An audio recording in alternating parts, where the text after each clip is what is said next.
ఓం శ్రీ గురుభ్యో నమః. మా గురువులందరికీ నమస్కారం.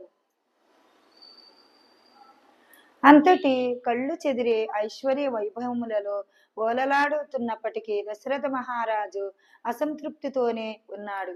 తన వంశమును కొనసాగించే పుత్ర సంతతి కోసం ఆయన ఎన్ని ప్రయత్నములు చేసినా అవేవీ ఫలించలేదు. చివరగా ఎంతగానో ఆలోచించిన మీదట పుత్ర సంతానం కోసం దశరథ మహారాజు అశ్వమేధ యాగం చేయాలని నిర్ణయించాడు. ఈ తలంపులతోనే పురోహితులను పిలిపించటానికే తన ప్రధాన సచివుడైన శ్రీమంతుడిని పంపించాడు.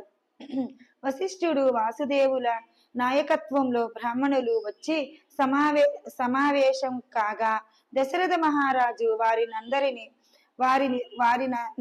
ఉద్దేశించి ఓ ఓ దివ్య జ్యోతుములారా, ఒక పుత్రుడిని పొందాలనేది ఎంతకాలంగా నాలో తీరని కోరికగా ఉండిపోయింది. పుత్ర సంతానం కోసం నేను చేసిన ప్రయత్నమును ఏమీ ఫలించలేదు.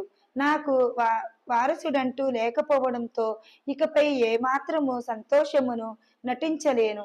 నిజానికి నా రోజులు దుఃఖమయమై వ్యర్థమైనట్లు కనిపిస్తున్నాయి.